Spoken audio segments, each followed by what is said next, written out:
Hello and welcome to the AMA Prostar Motorcycle Drag Racing World Championship.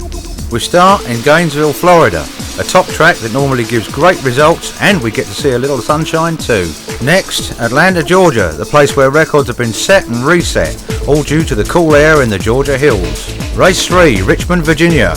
The action will be explosive and the racing is always close. Race 4, Norwalk, Ohio, where summer temperatures will test the racers all weekend. Race 5, Indianapolis, the place we all connect with horsepower. A top track with blistering competition, always exciting. Race 6, back east now to Atco, New Jersey. This demanding track is a real tester. Race 7, a new track, Montgomery, Alabama. It will be hot, it will be humid. Will it be good racing? You bet it will. Race 8, back to Gainesville in Florida. This is where the championship gets locked down, with more exciting action from the bikes at the AMA Prostar World Finals. For those who don't know, drag racing is held over a straight quarter mile with two competitors. The idea is to get to the finish line first. Racing is timed by computers and started by a light system. The top two yellows indicate you are very close to the start line, referred to as pre-staged. All four yellow lights on at once indicate you are on the start line, referred to as staged. Then three quick ambers for get ready. Finally, a green light for go. Go too soon and you get a red light. A red light means disqualification. Shown here is what we call the elimination ladder. This is used for the order of racing in all classes. Qualifying well gives you an easier run through eliminations. If you win your round with a faster time than your competitor, you get lane choice, which could be very important in the event of changing conditions. Welcome to Race 1, and it's Gainesville, Florida, the MRE Spring Nationals. Beautiful sunshine, capacity entry, everybody keen to start. Then the racer's nightmare. You guessed it. It rained all weekend, so we moved on to Atlanta, Georgia, where we restart the MRE Spring Nationals. We start the action with the first round of Top Fuel qualifying. And our first pair out are Ron Webb and Tommy Smith. Ron Webb finished last season with a run of 6:19. I wonder if he can carry on that kind of performance this year.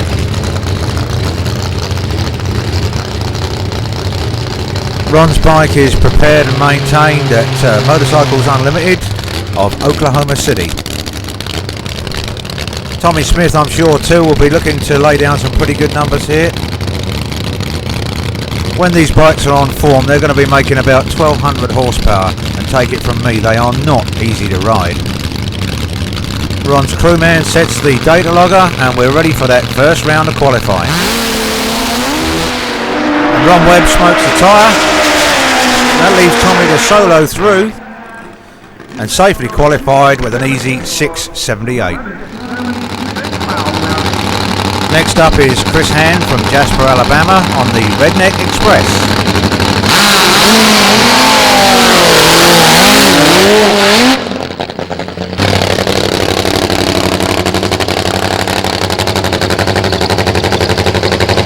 In the other lane is Larry McBride, our current number one. Larry hails from Newport News, Virginia, and I believe he's testing a new tyre for this meeting.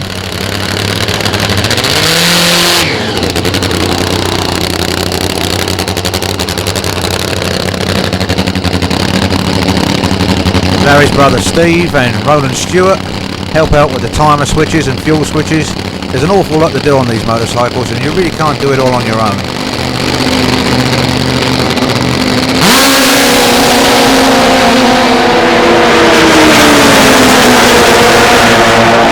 Both bikes sounding nice and strong. Larry goes through with 6:34 and Chris with 6:93.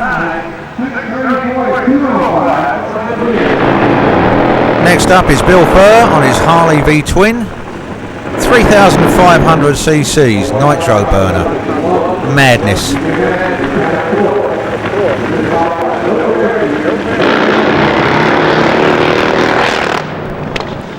Bill losing all engine power there. He'll have to do better in the next round.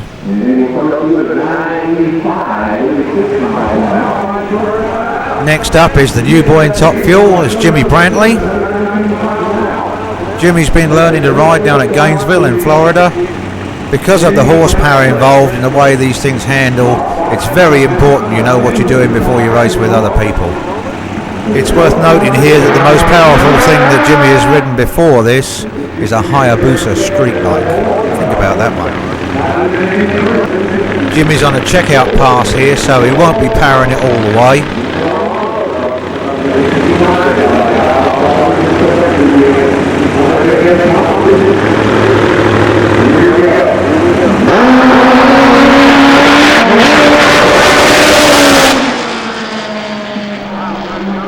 And qualifies with 7 flat.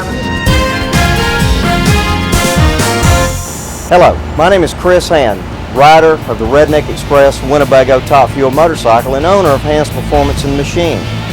I'd like to announce today that we're now your U.S. source for the Tracecraft Rev Store data loggers. Data loggers that are used for any kind of competition vehicle, primarily for drag racing. It is competitive in price and quality with anything on the market today. We know the reliability of the unit because we've been running one on this Top Fuel motorcycle this year.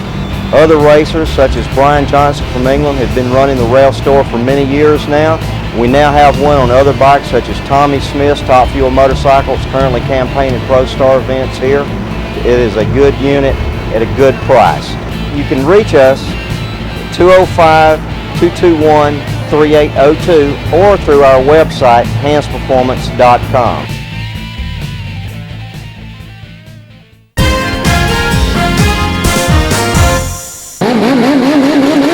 What do you say about these guys? This is alcohol-burning, turbocharged madness.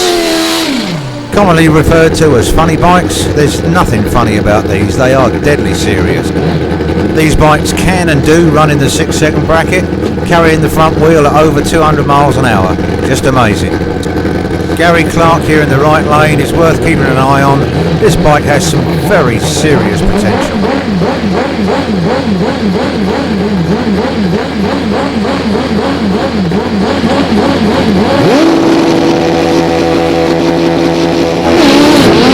Having said that, Gary goes absolutely nowhere. Obviously some sort of transmission problem, leaving Jerry Lounsbury to go through with 7:22.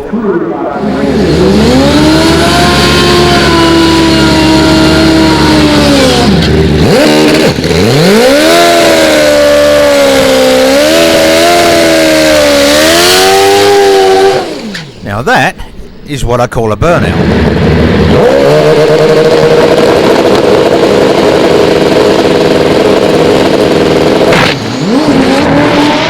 Mark Oliver catches a similar rash to Gary Clark. And that leaves Travis to solo through with 7:09. Next up we have two more of the big guns, that's Chip Ellis and Keith Lynn. Both very capable of going well over 200 miles an hour.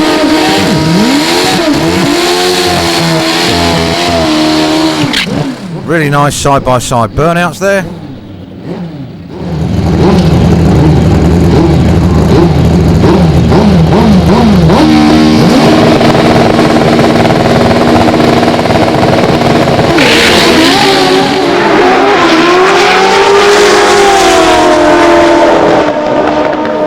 Chip is in with a really good 685.203. Next up is Rob Giard, also capable of running some very big mile an hour. Rob's on a solo pass here.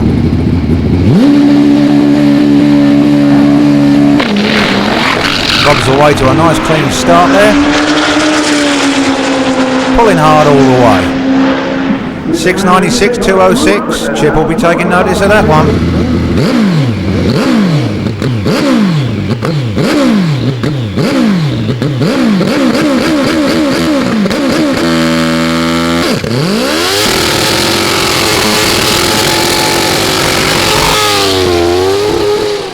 And that, ladies and gentlemen, is how you warm up your rear tyre.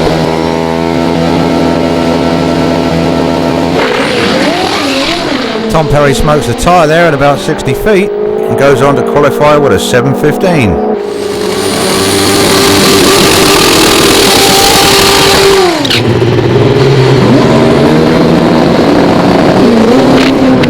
Brighton having very similar problems to Gary Clark there.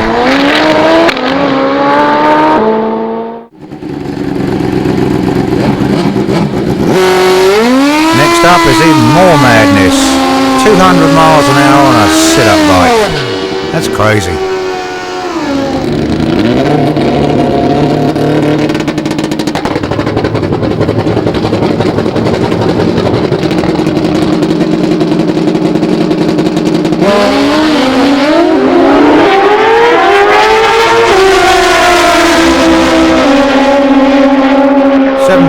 And 720 sees them safely qualified. I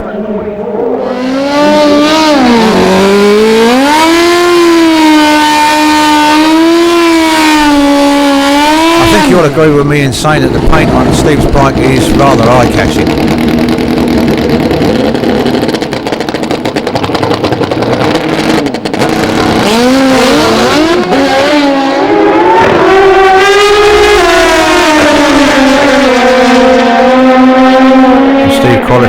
752 against a 772.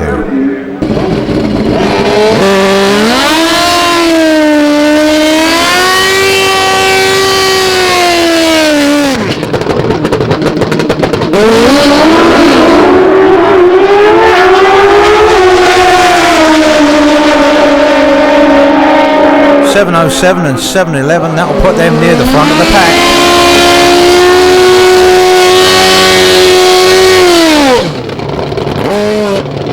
Mike Caputo pulls himself through, giving himself an unfortunate red. That leaves Nick Corley on a solo, sounding good and strong. And he's in with a 722, 182. This bike certainly does jump up and down when it's on the starter box.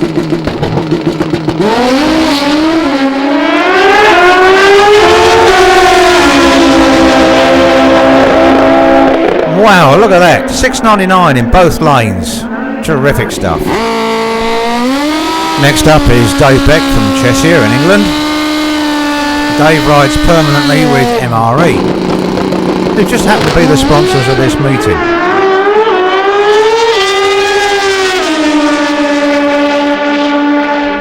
.711 will see Dave firmly qualified near the front of the pack.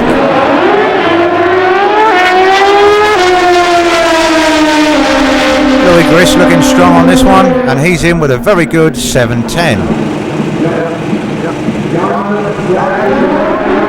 Now these two look like they're both on flyers here. 702 and 706. Boy, it's starting to get tight now. Great qualifying.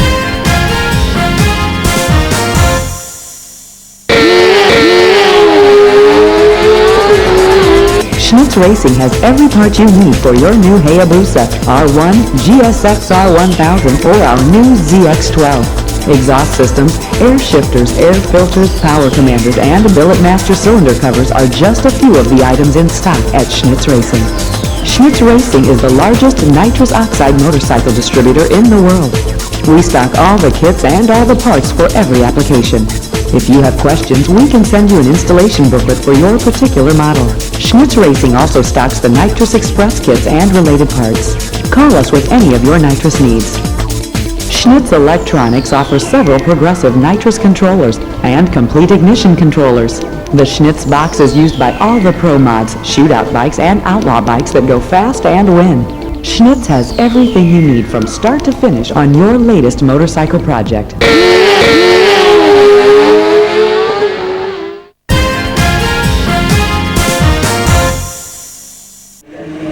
Now we're into pro stock qualifying. This also can be a very tight class to qualify in.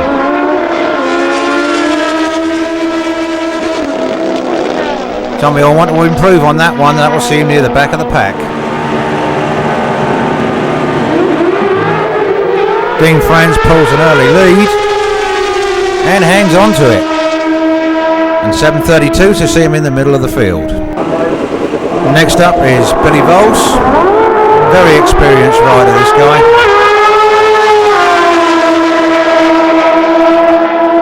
See what what I mean about tight qualifying? A 29 and a 30. Due to technical gremlins, we weren't able to cover the rest of the Pro-Stock bike qualifying, but you can see the result of their times when we get through to the eliminations.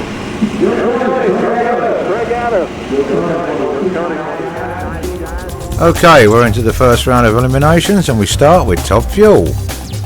Qualified number 1 is Larry McBride with a 634, Tommy Smith at 678, Chris Hand 693, the new boy Jimmy Brantley with a 7 flat, Barry Van Hook at 709, Mark Connor 744, Norbert Katsura at 783 and Bill Furr 985, and there as our alternate is Ron Webb. First up is Jimmy Brantley for his first ever race on a Top Fuel bike. Jimmy's on a buy run here, that'll make things a little easier for him as it's his first race meeting. Nice hard launch there, keeping it nice and straight. Clicks it at 1,000 feet for an outstanding 648. Well done, Jimmy. 199 miles an hour means he was well over 200 when he shut it off. Next up is Chris Hands, the owner of Hands Performance and Machine on the Redneck Express. Chris's bike, along with many others, is beautifully put together. You should walk around the pits and take a look at them. They are a joy to behold. Chris giving the bike a little correction off the line. Nice and straight. 696, he won't be too pleased with that. I'm sure he'll be tuning up for the next round. Next up we've got Ron Webb and Tommy Smith. So remember they qualified together.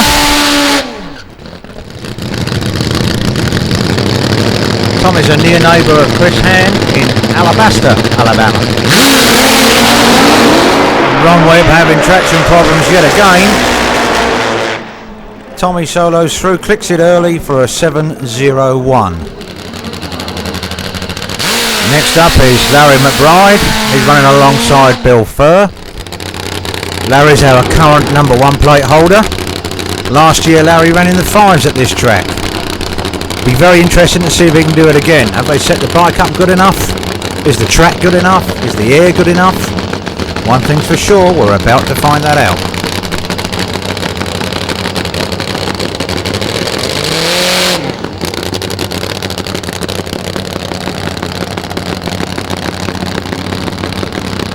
Larry's brother Steve and crewman Roland Stewart help to sort out the electronics and the fuel system. All set and ready to go. Larry leaves in a cloud of clutch dust. Boy, is he travelling. Larry takes the win with an early shut-off 626. We move on now to the first round of Funny Bike. Number 1 spot Chip Ellis. Then Rob Giard, Keith Lynn, Travis Davis, Tom Perry, Jerry Lounsbury, Mark Oliver, and bringing up the rear is Perry Holly. All of them qualified in a nice tight little bunch. I'm sure this will be some good racing. Big mile an hour from Ellis and Giard. Let's see if they can do that again.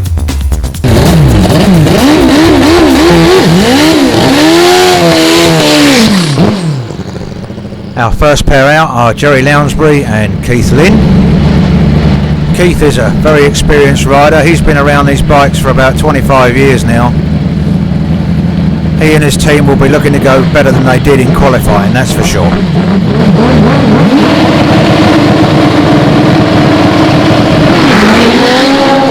Keith leaving nice and hard. He seems to have transmission problems. Jerry goes through with a 738. Well done, Jerry.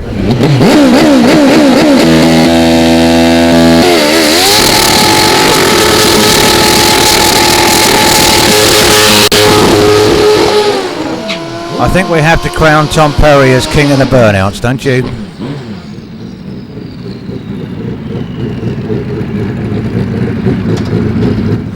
Tom qualified with a very creditable 715 at 188.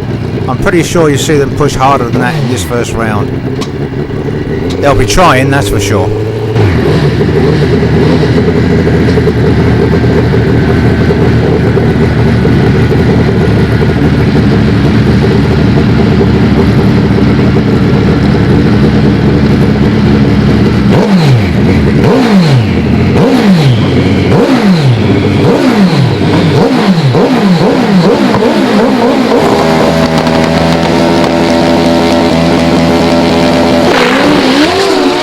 Tom losing ground, smoking the tyre there. I think he's going to go round him. He is. 688. What a pass. Well done, Tom. Next up is Rob Giard, our current number 1 plate holder.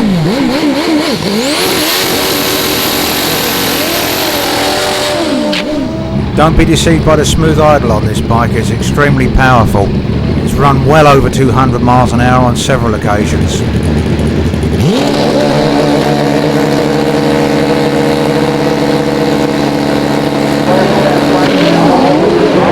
Wow, Rob having a real handful of a ride there. He has to give way to Mark Oliver. Mark goes through with a 785. Let's take a look at Rob's ride in slow motion. As you can see, it leaves pretty straight, not a lot of problem there. Then at about 60 feet it starts to step out to the right. Really getting out of shape there. Gets a little grip, comes back around to the left. All of this with the front wheel in the air, and Rob very sensibly decides to turn it off at that point. Take a look at it from the front and it looks even more scary. Nice and straight off the line, no real problem there. But right about 60 feet you see it step out, it comes over at about 30 degrees, comes back again, hooks up, puts the front wheel in the air, and Rob says enough is enough. Good riding job, Rob. Well done. Here's another one that can be very entertaining. This is Chip Ellis on a bike that used to belong to Steve Rice. Also runs some very big mile an hour. Smoking the tyre pretty good at about 60 feet. Carrying the front wheel. It's looking like a good pass. And it is. A 687 at 190. Well done, Chip. And now we move on to those pocket rockets, the Pro Modifieds. I said it would be tight qualifying, and look at this list. Less than 1/10 of a second covering the first 8. That's pretty amazing, that is. And look at Dave Beck's top speed, 196 miles an hour. Amazing on carbs. With qualifying being as tight as this, I think you'll see these guys staging very carefully. They'll want to cut the best possible light that they can. Now we come to the second 8 in this 16 bike field. And look at that, 707 number 9, and 722 number 16. That's 1/10 and a half. Ashley Owens, as you can see, made it into the 190s with a 194.83. That's pretty good speed, and that shows horsepower. Who's going to crack the 200 first? Will it be Owens or will it be Beck? We'll find out real soon as we move on into round 1 of Pro Modified. And the first pair out are Dave Beck and Charlie Farrar.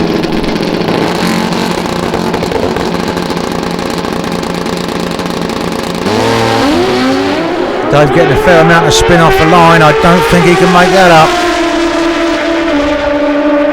And he can't. He loses out with a 714 against a slower 724.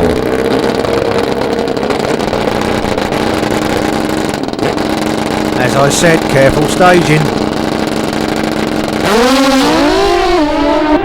Nice launch from Louis Grist. He's ahead at half track and stays a bike in front for a 701 win. The next pair are Lee McCracken and Ashley Owens. Ashley, if you remember, ran 194 miles an hour. Can he do it again? Lee having serious problems there. And Ashley goes through with a 712 at 190. He'll be pleased to go on to the next round.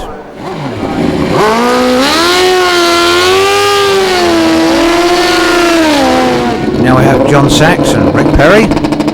Rick qualified number 11 and John was number 6.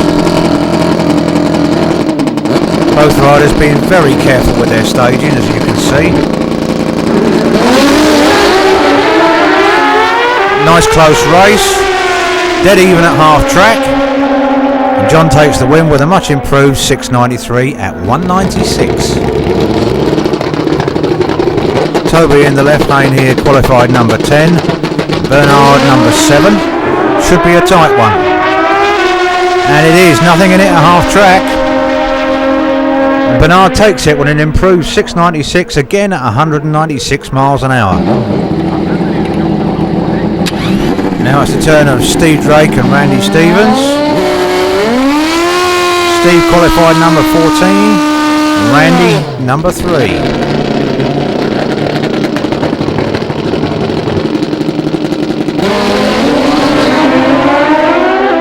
Randy carrying the front wheel all the way, has a bike advantage at half track and takes the win at 7:07.195.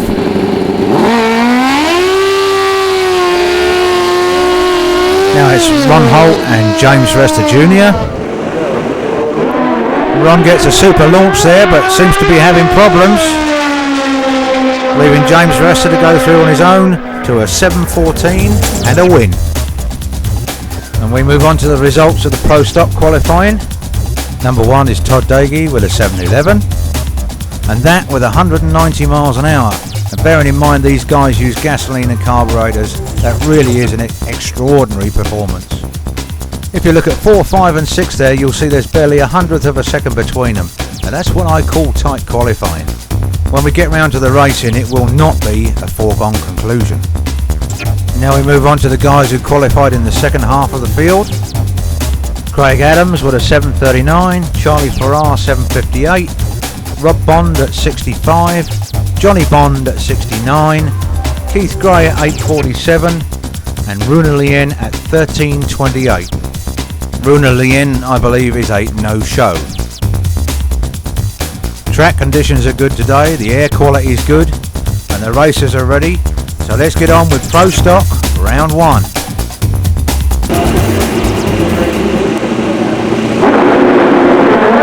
Craig Greaves pulls a red.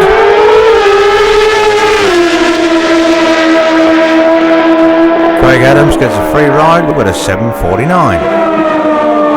Now our next pair out are Johnny Bond and Joe Koenig.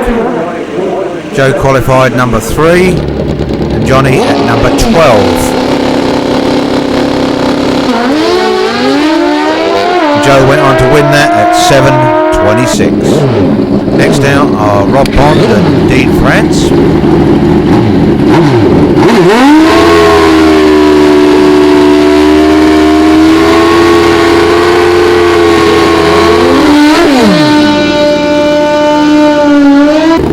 Dean qualified at 4 and Rob at 11.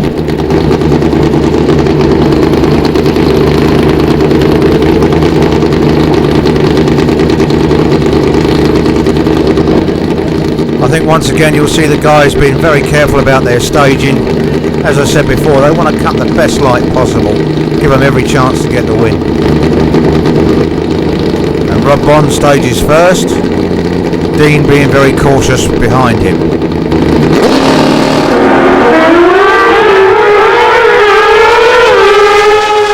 Dean has a clear lead at half track and puts his stamp on that one with a 7:26. Because of our restarted meeting, Todd's run will be counted as a bye run.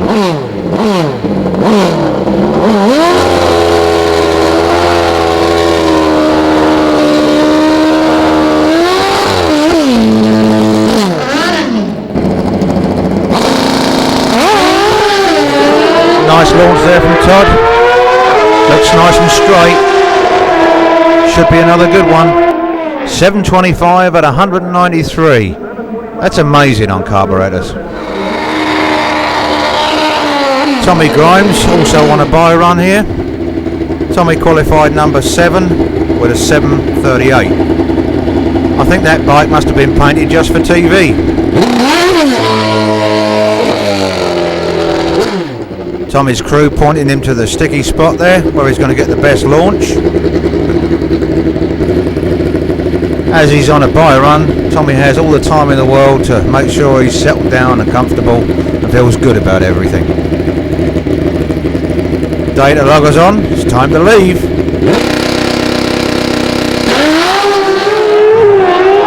Nice launch there from Tommy. Sounds strong and a consistent 7:41. Now it's our number 2 qualifier, Mr. FBG, Paul Gast. Paul qualified with 7:18.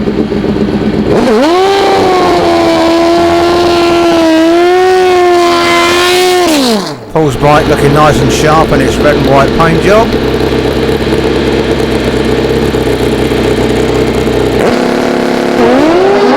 Good hard launch from Paul. Little correction there to keep it straight. Nice and smooth for a very consistent 7:18. And now on what I think is the last of our bye runs is Billy Volse. Billy qualified at number 5 with a 7:29.184. Good hard launch. Again nice and smooth. And a slightly improved 7:23. He'll be pleased with that.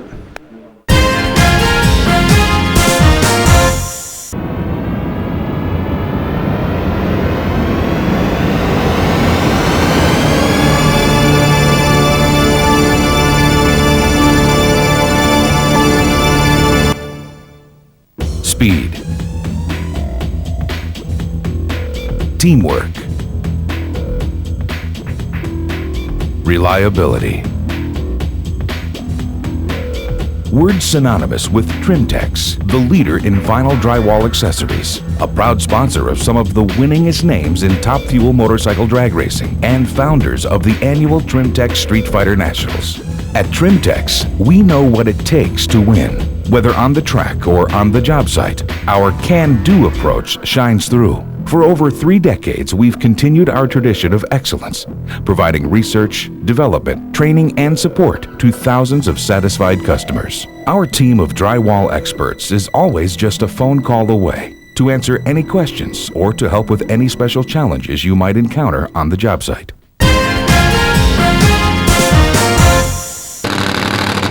Back with the big boys now, it's Top Fuel round 2. This is Chris Hand, our number 3 qualifier. Chris has been as fast as 232 miles an hour on this bike. Chris is up against our number 2 qualifier, Tommy Smith, using the right lane.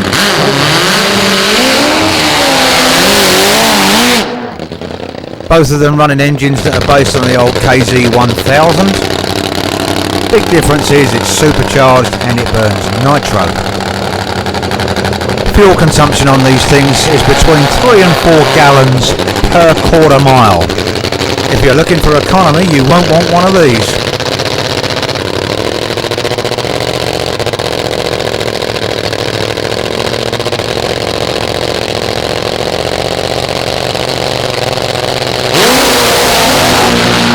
Chris Hand completely losing drive there. Tommy seems to sense that and shuts off. He cruises through a 791. This next one should be very interesting. Larry McBride, your number 1 qualifier, and the rookie Jimmy Brantley. Larry has to be thinking, I'm not going to let the rookie beat me. And Jimmy has to be thinking, I've got to do my best and make a good show. One thing's for sure, it's going to be very interesting.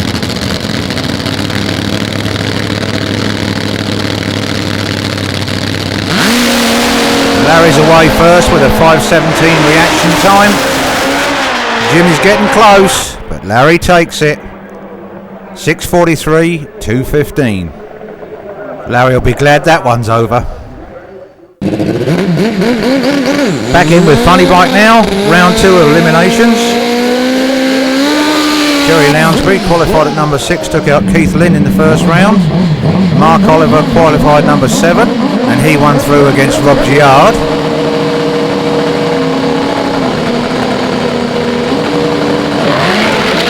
Mark gets away with a bit of light at 496. Jerry's coming round him. Mark having turbo problems by the look of it there. And Jerry takes it with a 765. This next one has the potential to be a very good race. Both of them in the 6s. Both very capable of going well over 200 miles an hour. I certainly won't be placing any bets on this one. You can see by the burnouts they're both keen to make an impression on one another.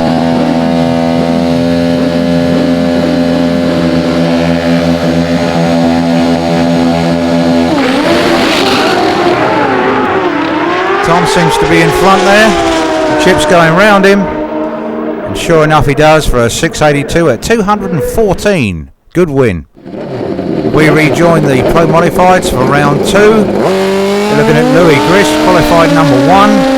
He took out Mickey Corley in round 1. Ashley Owens won through against Lee McCracken. Ashley improving all the time. This could be very close.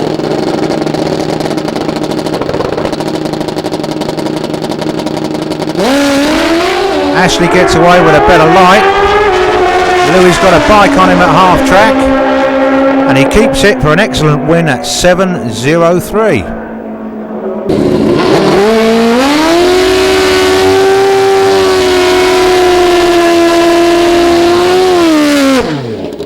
Next up we've got Charlie Farrar. He went 7:24 in the last round. He's up against James Rester Jr. He went 7:14. On paper it looks like it'll be a close one. Charlie's got the better lead with a very sharp 4:26 on the tree. He has a bike's lead at half track and keeps it for an improved 7:07.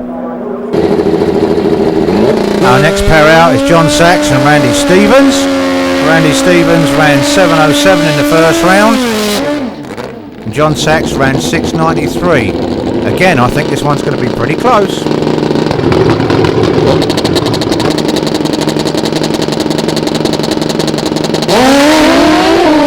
John Sachs away with a better light. He's got a bike on him at half track and stays with it, but boy was that close. 6:88 to 6:94. Next up is Mimo Marciano and Bernard Johnson. Looking at the previous times, there's nothing in it. And Mimo's red lit. He's given it away. What a shame. Bernard looking strong in the other lane. And he goes through with a very respectable 6:95. Well done. Next up is Pro Stock round 2. Billy Voss on a bye run. Dean France was to be his opponent, but he can't make it. Billy looks like he's on a good pass, smooth and straight. And he goes through with a 7:15. Now we're with Todd Daigie on a bye run. Todd ran 7:25 in the first round. Let's see if he can beat that one.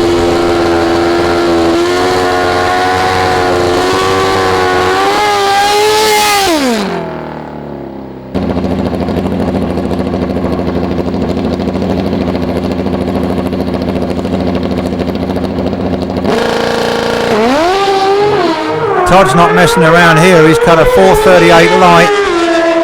Really strong pass. And yes, he does improve for a 7:15 at 1:94. Paul Gast and Tommy Grimes now.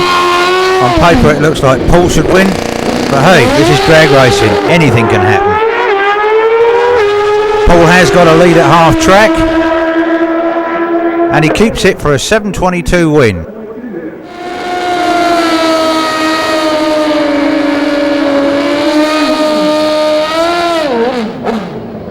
Joe Koenig and Craig Adams now. Joe ran 7:26 in the first round. Craig ran a 7:49. Joe is sponsor to a lot of the riders around here with his company Trimtex.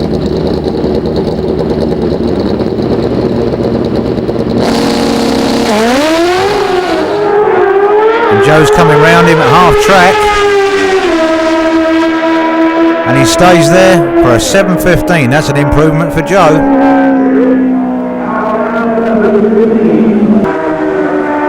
Now we move on to the Pro Modified Semifinals. Charlie Farrar and Louis Grist.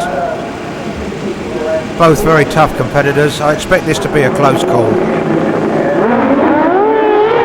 Charlie has an early lead.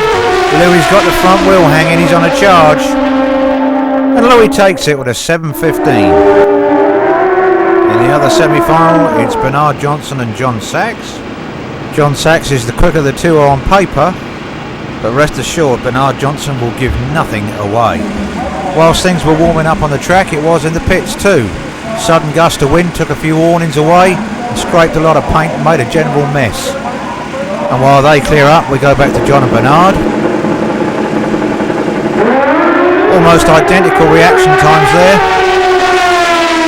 Very close at half track, and John takes it with a 6:99. Now we come to the first of our Pro Stock Semifinals. Joe Koenig and Paul Gast. Both using engines built by Paul. Nothing in it at half track. And Paul takes it with reaction time on a pair of 719s. Todd Daigie and Billy Volz now. Billy has a slight lead, I think. Todd's going round him. Todd takes it at 718. That was a close one.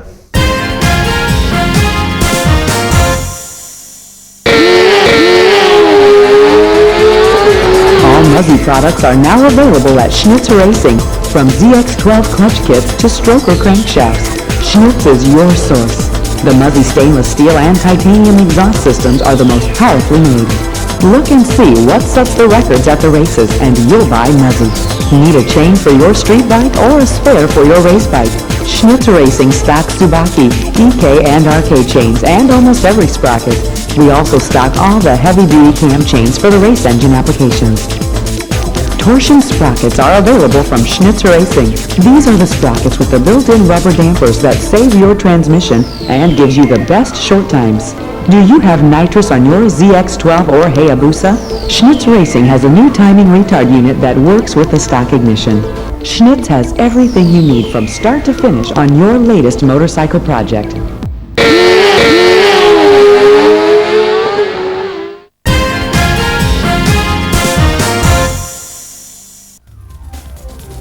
Welcome to the first of the MRE Spring Nationals finals, and that's Funny Bike with Chip Ellis and Jerry Lounsbury. Chip got there with two fine passes, a 687 and a 682, and Jerry got there with 738 and 765. Back to the track and the Funny Bike final.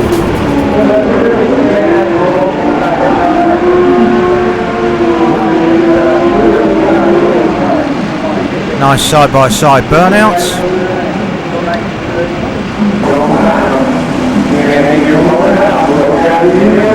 Oh, and Chip's having terrible problems. Jerry's just left him for dead. Well, this is an upset. Jerry takes it at 716. Congratulations, Jerry.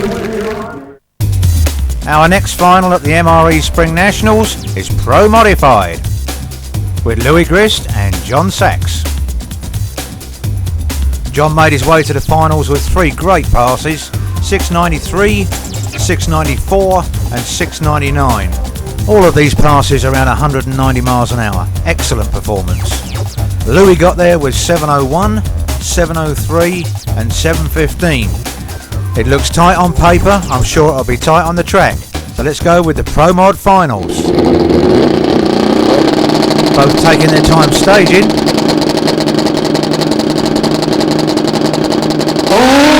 Both are ready with a good launch. John seems to have a small advantage, and he's going to keep it. Well, look at that. Nothing on the scoreboards. Well, this is a drama. Who do you think won it? There'll be a lot of discussion on this one. Next on our list is the Pro Stock final with Todd Daigie and Paul Gast. Paul made it there with three great passes at 718, 722 and 719, all on 190 miles an hour. Very consistent. Todd got there with 725, 715 and 718. Again, very consistent. Look for some hot action on the track.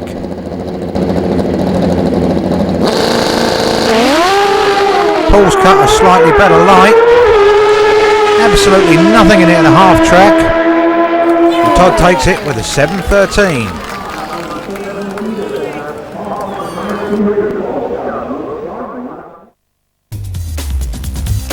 And to close out a great day's racing at the MRE Spring Nationals, here we are with the Top Fuel Finals with Larry McBride and Tommy Smith. Tommy made his way to the final with 701 and an out of sorts 791. Tommy's opposition, Larry McBride, got there with a very serious 622 and a 643 at 215. But this is Top Fuel. Don't take anything for granted. This early in the season, both Larry and Tommy will be wanting to stamp their authority on the points list. Serious bikes and serious racing. Both bikes sounded really crisp. As I said earlier, Larry can run in the 5-second bracket, and he did do at this track last year. The air conditions are there. Have they got the bike set up to do it? We shall soon find out. Larry's crew, Roland Stewart and his brother Steve, flick all the necessary switches. Quick tap to say you're ready. Larry leads in another cloud of dust. He's way in front. He's shut it off. Tommy's going by. Tommy takes it with 7:24. What an upset. After that big upset, I managed to catch up with Tommy in the pits, and here's what he had to say. Tommy, you ended up winning the carried over Gainesville race, right? And your opponent was Spider-Man McBride. That's right. Can you tell us how you felt going into that last lap? Well, we've ran Larry a lot in the past, and you always have to have a little luck on your side to get past those guys, and that was the case. That was just it. You think Lady Luck played a good part? Well, he was trying a new tire. The new tire didn't work. We had dropped a cylinder. I saw him get close to the center line. He was fair ways ahead of me, so I got back in the throttle. Yeah. Spun the tire, got to get out, get back in the throttle. Then I heard Larry get in the throttle just about the time I caught him. Well, when he got back in the throttle, he went to the right, and fortunately, we got there about 100 feet ahead of him. Well done on that one, and I guess you take home the bonus for that. That's right. Good luck. Thanks, Brian. I also found our Pro Stock winner, Todd Daggy. Todd, you came out on top in the carryover for the Gainesville race. Could you give us a quick rundown on what the pass was like for you? Sure. The last pass of the day was also our final qualifying pass for the Atlanta race, and we'd been struggling a little bit with our starting line game. So what we did was we put together a good front half and a good back half, and we cut a good light, and we outran our opponent by about a 10th. So we had a good run, also gave us number one qualifying position. Yeah, a 1/10 of a second in this game is quite a bunch. I'm sure you're very pleased with that. Yeah, we certainly are. We've been fairly dominant the last 5 races. We've won the last 5 races in a row, and we're looking to go out and repeat again today. That's one hell of a record. Well done on that. Thank you. And from 600cc Supersport, it's Ryan Schnitz. You ran at Gainesville with your original qualifying rounds, and you've now run here at Atlanta Raceway and ended up as winning the Gainesville race. How did you find the difference in the two tracks? Well, not necessarily the tracks are so much different, but the air conditions are quite a bit different from Gainesville. Here at Atlanta, we had a slight headwind and a crosswind, and at Gainesville, we had a tailwind. So we had to compensate with gearing for that. The jetting and everything was the same. The tracks were pretty similar. This track's a little bit more bumpy, but with the suspension on the 600s, it really doesn't matter much. When you prepare the bike for different tracks, do you make big changes, or do you make small changes, or don't you change it at all? We really don't change much at all until we get to the track and see what the conditions are like. Like I said, the jetting usually is the same unless it's really, really hot out or really, really cold out. The gearing, if there's a tailwind, of course we'll have to compensate for that. We go through in all 6 gears with this, almost to the rev limiter, so we want to make sure we don't run out of any gearing. But other than that, we really don't change much at all. Stay with us and we'll show you what we have of some of the other races here at the MRE Spring Nationals. But first, congratulations to all of our winners. In Top Fuel, Tommy Smith. In Funny Bike, Jerry Lounsbury. In Pro Modified, well, your guess is as good as mine. In Pro Stock, Todd Daggy. Formula Superbike was Jim Carroll. Street Bike Shootout was Kent Stotts. Top Gas, Andy Baumbach. Super Comp was Bruce Sauer. Super Gas was Lonnie Roykert. 600 Super Sport, Ryan Schnitz. Hot Rod Cruiser, Rick Waters. Pro ET, Mike Konopacki. And last but not least, Street ET, Damon Mertes.